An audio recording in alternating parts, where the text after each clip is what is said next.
I am more than 100 years old now, the child of one family. I was born in this setting on the western edge of Canada, not far from Victoria. It was a pristine place among the firs and cedars. I was christened Benvenuto, the Italian for welcome, but visitors have taken liberties. They have always called me the Butchart Gardens. As befits a world-famous beauty of advancing years, I appreciate a little help from time to time. I've spread a little since my youth. I now cover 50 acres. Hardly the dimensions of a sylph, I know. While I collect my thoughts, why don't I leave you to wander on your own for a bit, to see my many gardens within a garden.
Now, what about some scenes from my past?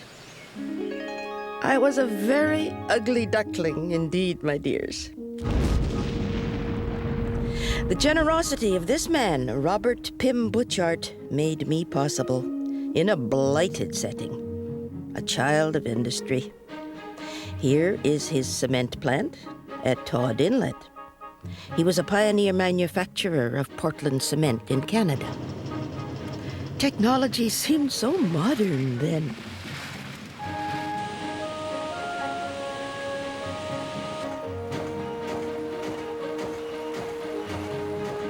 And this is his wife, Jenny, whose remarkable imagination conceived me. My beginnings were modest.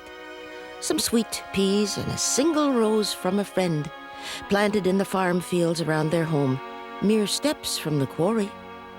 Some say it all began because an acquaintance of little faith bet that you can't get anything to grow in there, Jenny. Well, where rock was too heavy to remove, it was piled. A mound of limestone created a high point from which to view this extraordinary early reclamation project. Tons of topsoil were brought by horse and cart from a nearby farm. And here Mrs. Butchart set to work. She even hung over the grim quarry walls in a bosun's chair, tucking ivy into any crevice in the barren rock. In my 20s, I became a movie star. My renown spread. First friends came to visit, then friends of friends, and all were welcomed. Until numbers made it impossible, everyone was served a cup of tea. 18,000 cups in 1915 alone.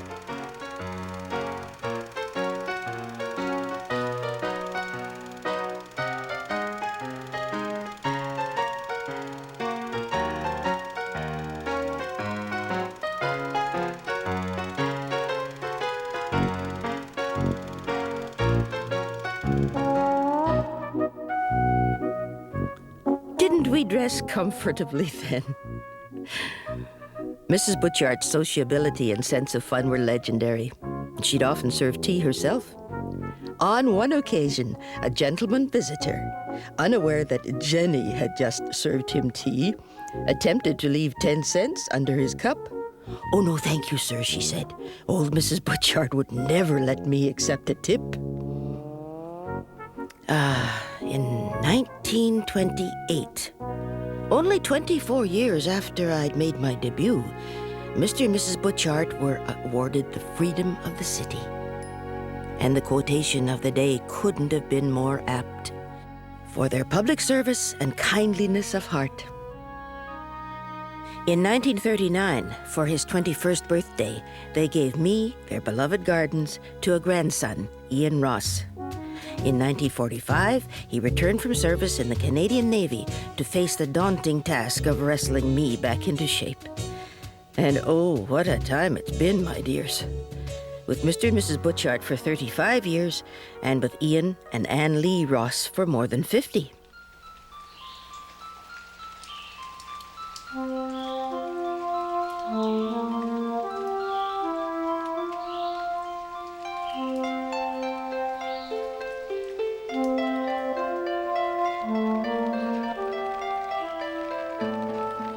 Oh, the lovely freshness of spring.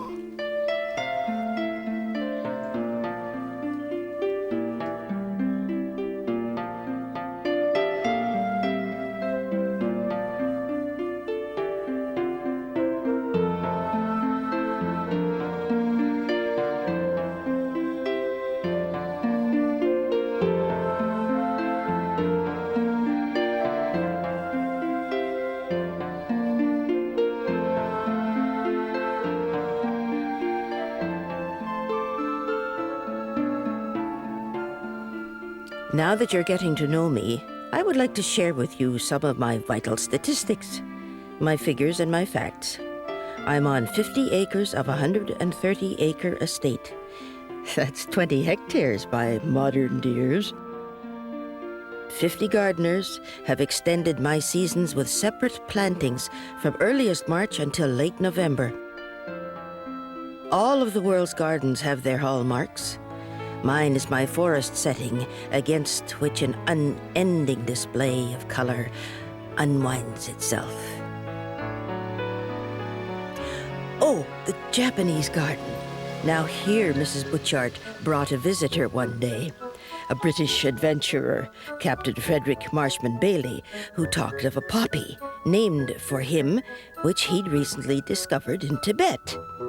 He was dumbfounded, thunderstruck, and relieved of a small wager when Mrs. Butchart happily showed him his blue poppy grown here from the original seed he'd sent to the Edinburgh Botanical Garden. Bailey won a coveted gold medal for his glorious discovery. More close-ups of my beauty marks. Laburnum and the handkerchief tree.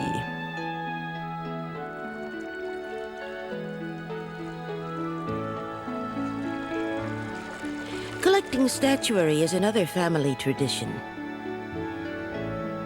The arbutus, largest member of the heather family. And Cornus cusa, a relative of British Columbia's dogwood.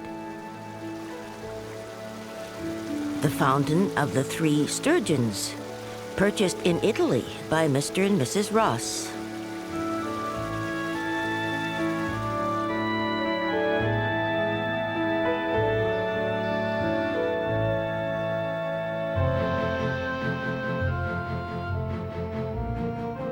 Now, my assistants help me change for the summer.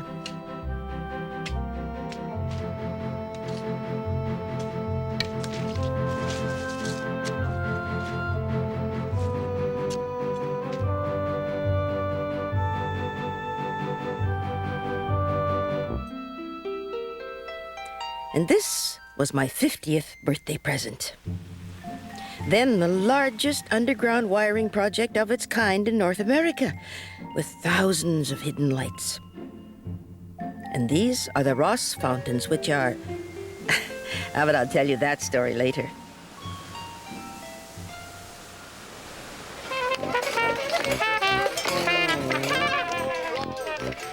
We've had evening entertainment here for years.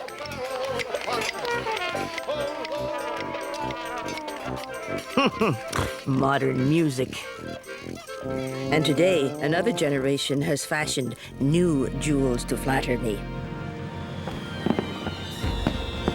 Saturday nights in July and August, fireworks specially choreographed for our setting by great-grandson Christopher Ross to fill my skies with fiery magic.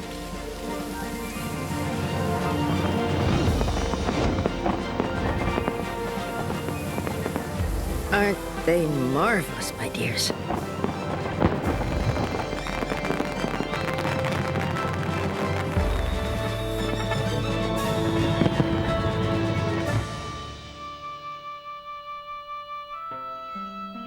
After the glitter of the night, I'm sure you'll understand that it takes more than a little effort to get me ready for the morning.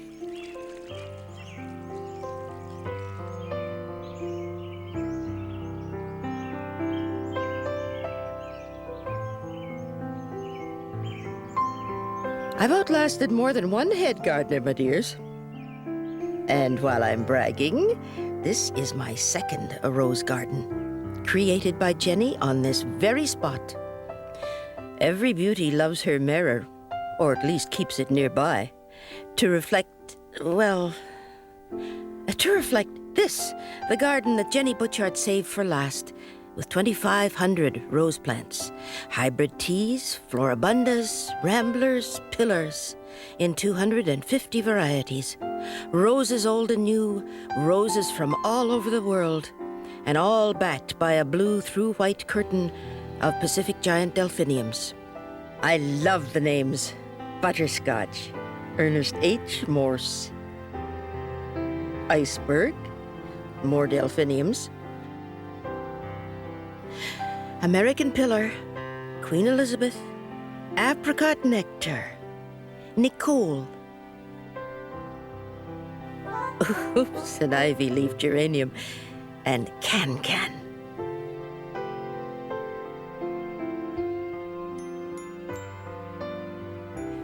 Wishes take many forms, and I suppose I've been godmother to more than a few. Now this is Taka, the Butchart boar.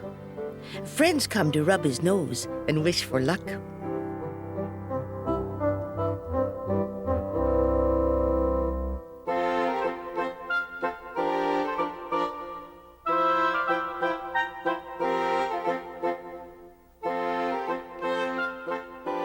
And this is the Italian garden. It once a tennis court, presided over by a statue of Mercury, last faithful spectator of some long ago match.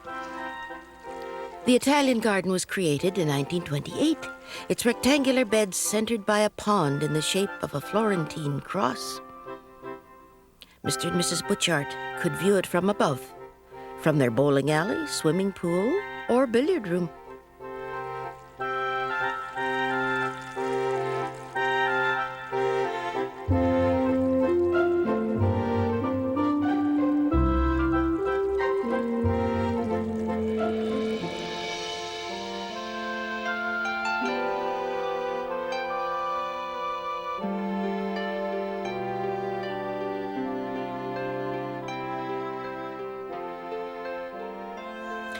This special bower, which originally held Mr. Butchart's prized pigeons, now shows collections of fuchsias or begonias.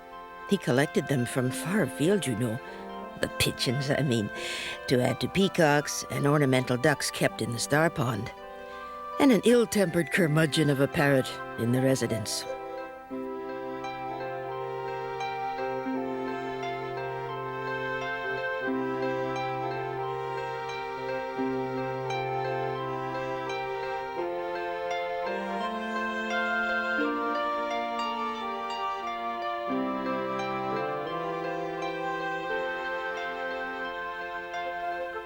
I love the way I'm always kept so colorful. Let's have a look.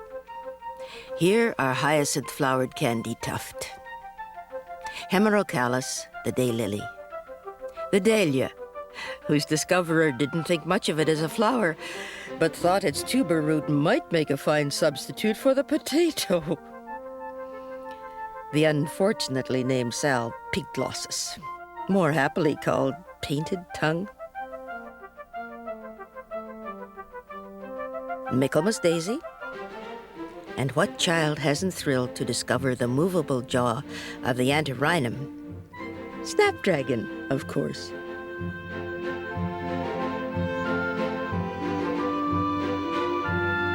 Star Pond.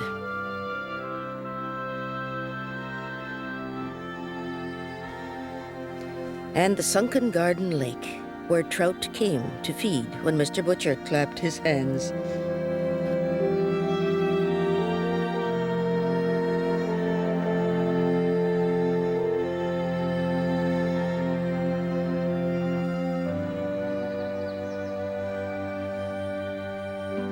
A garden is not a static creation. Mrs. Butchart certainly understood that. Her daughter noted in her diary that Mother had just returned from a 6-month world cruise, and the first day back spent 12 whole hours working in the garden. No, it's a living, breathing work of art. Some critics say it is the most difficult medium for an artist. Created to mirror a society and an era, the challenge is to maintain that essence as it evolves, with old material uncompromisingly removed to make room for better. And wherever Jenny Butchart is, she'd recognize me. I'm changed. She'd approve of that. Yet I'm still the same garden she created. Some of us get diamonds. But for my 60th anniversary, I got the Ross fountains. This fountain took shape in the imagination of Ian Ross, who designed and built it of ordinary hardware with the help of a local plumber. Behind a high fence, in an old quarry, at the bottom of the sunken garden. They just kind of made it up as they went along, this masterpiece.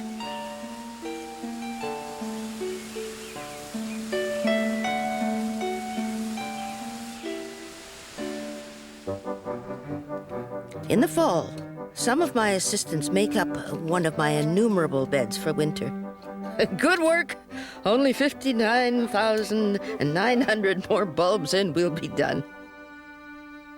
And here I am in chrysanthemum time, a time of rest and restlessness and fading brilliant beauty, I'm afraid, my dears.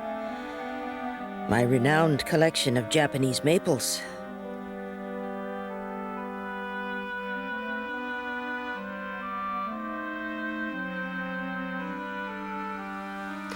Even my vital water supply is harmonized into the landscape.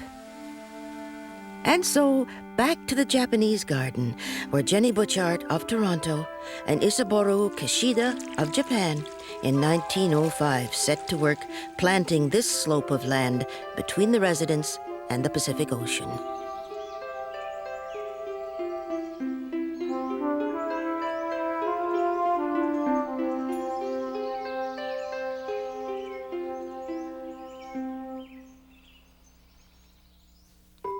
Our recreation of the merriment of Christmases past. Holly and cedar boughs around the seed and gift store, where visitors browse for hours, my dear.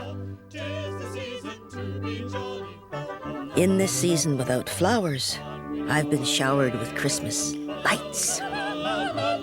Troll the ancient Yuletide carol. La la la la la la la la la. See the blazing Yule before us. La la la la la la la la. Strike the harp and join the chorus. La la la la la la la. Follow me. In the dining room, glimpsed in holiday finery through the conservatory windows. Yuletide treasure. La la la la la la la la la.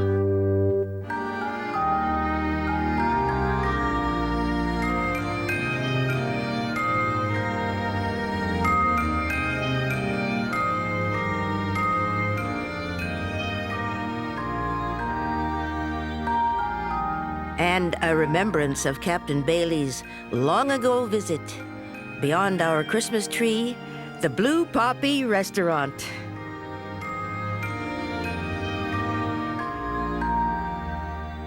But it doesn't end at Christmas. It doesn't ever really end, as you can see with some before and afters.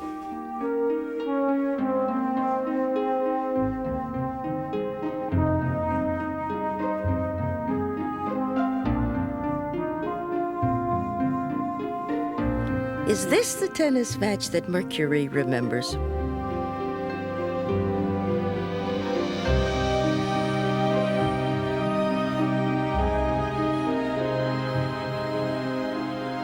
Here is where Jenny Butchart's extraordinary horticultural adventures began, where she began to scratch out the beginnings of a garden in the forest on the west coast of Canada.